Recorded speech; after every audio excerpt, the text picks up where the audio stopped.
bossing, this is a bottle of Brad Gassi Chili Vinegar. And nandito na po yung kanyang receipt, Ricardo, ano? Nandyan yung chili powder at saka yung paminta niya. Then ito naman yung ilalagay natin. Yan. Chili, yan. Talagang giniling yan. Ito naman yung kanyang sibuyas. Sibuyas Tagalog. Tagalog. And then, ito naman yung kanyang bawang. Yan po ha. Yan. Papakita ko sa inyo kung paano ang paggawa.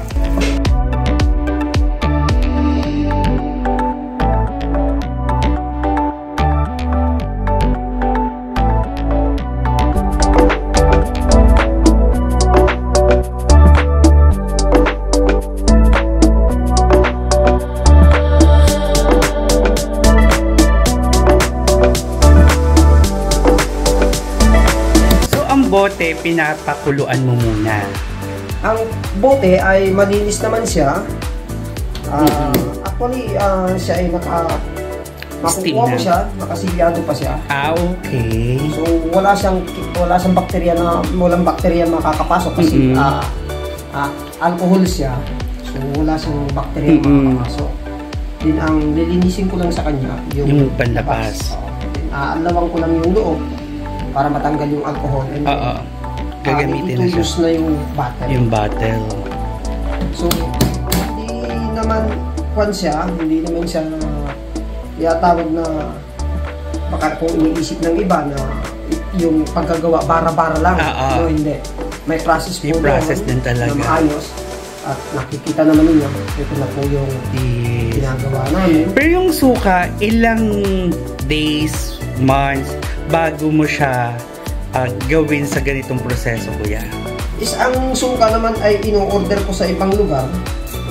And ang nangyayari, dahil sa tagal kong gumagawa ng suka, itong product kong ito ay umaabot siya ng 1 year something. Oh. Na kapag hindi mo siya binubuksan, na-peppermint siya lalo na sumasarap. Mas sumasarap siya habang tumatagal. Habang tumatagal siya, nagiging talaga siya, nagiging purified talaga. Oo. Pero by the way, kuya, ang suka natin ay sukang kaong. Kaong. This is a sukang kaong. Yes. Okay? And talagang ayan ay manamis na miss. Wala dito sa Nasugbo. Wala sa Nasugbo. Wala talaga yan sa Nasugbo. So, mostly saan ka na-order nito, kuya? Ito ay ino-order ko papuntang Santo Tomas, Batangas. Kinukuha mo o di-deliver nila rin? Mismong ako yung pumupunta para makita ko yung sistema ng kailangan mong lasahan kasi yung suka kapag kayo bibili ng isang sangkap. Yung chili, yung vinegar is kailangan mo talagang matikman. Paano ba yung tamang asim niya? Hindi siya mapait. Oo, okay. Kailangan mo yung parang templado na dapat, yung parang swak sa lasa mo. Na talagang permit na sinasabi nila, sila din naman ang nagsasabi na kaong yun.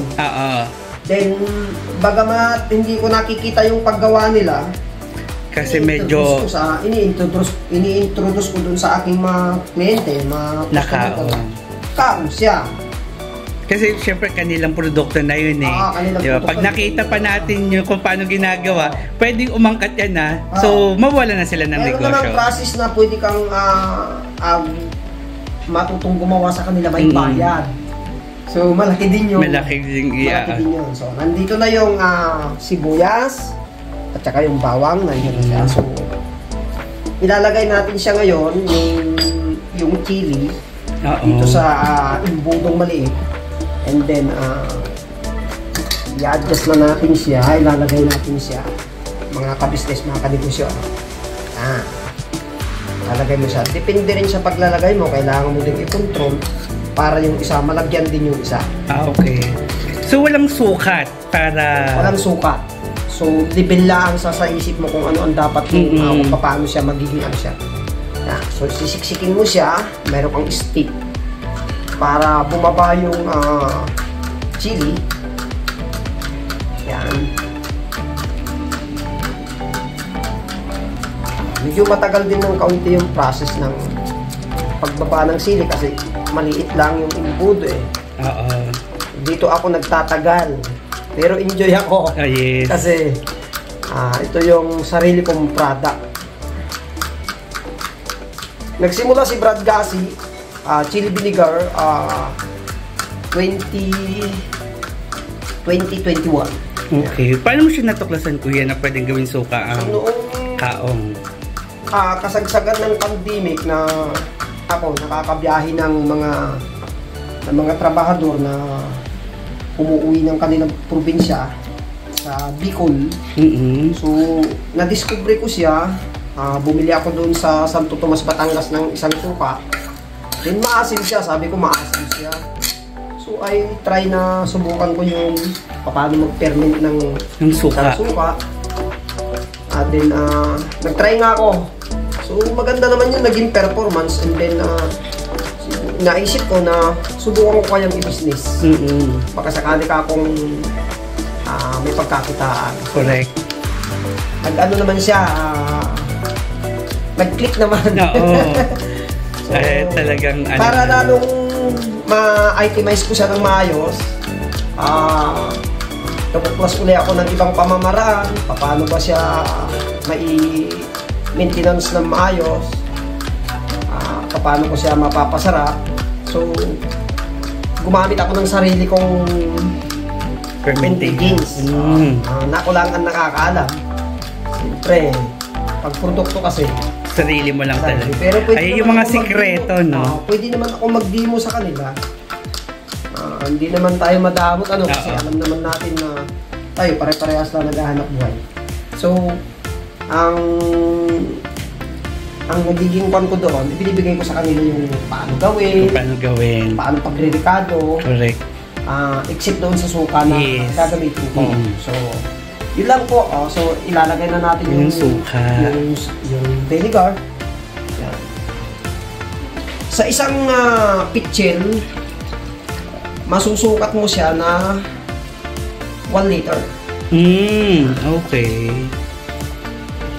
Kasi yung isang pitchel, makikita nyo naman, no? Yan.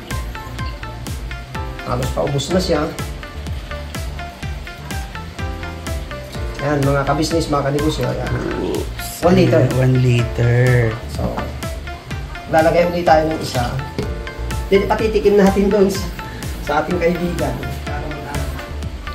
So, kuya, ilang linggo bago mo siya yung ready to sell na ang isang suka? Ang kanyang ferment, kapag nailagay mo na siya, 1 day lang yon. 1 day lang. So, kumakatas na. Siya. Then, kung gusto mo nang lalong mas masarap, so, halimbawa, kumuha ka sa akin, kung order ka sa akin ng 5. So, yung isa, siyempre, gagamitin mo. Yung 4, kung may stock mo siya, that's the best. Kasi, yung kasing sili, kapag katulad ng ganito, ilalagyan mo lang muna siya, hindi pa masyadong hindi pa mag-access yung kanyang anghang kasi kailangan mababad yung sili, mababad yung paminta, bawang, sibuyas, chili powder dun sa loob. Then kapag nababad na siya, kukunik na yung bango ng chili powder. Correct. Yung bango ng sibuyas, and yung bango ng bawang dun sa vinegar. Then pag nag-ferment na siya, good na siya. Very good na siya. Very good na talaga siya. So, ito po yun. Yan. Tatakpan na po natin. Okay. Then, mayroon tayong ginagamit na sealer. Seal. Yan. Sisil natin siya. Ito naman, binibili ko naman ito sa yung ng mga bottle ng tubig. Yan. So, sisilyo mo siya. Yan. Actually, ang ginagamit ko ngayon dito is blowtorch. Okay. Ito po yung blowtorch. Sisindihan mo siya. Ito yung blowtorch.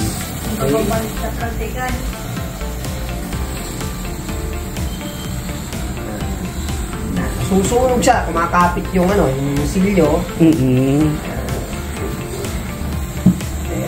Bali dalawa yan para sa ibabaw. Sa ibabaw. Para hindi mag-leak. Para sure na siya kahit na gaano katagal siya, umabot siya ng 6 months, umabot siya ng 7 months, mas hindi masarap mo siya ginagalaw, lalo siyang sumasarap.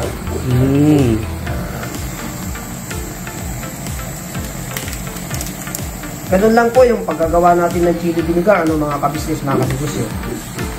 Simple-simple lang yan. So, finish na siya. Okay? Ano po yun? Brad Gassi Chili Vinegar. Yes.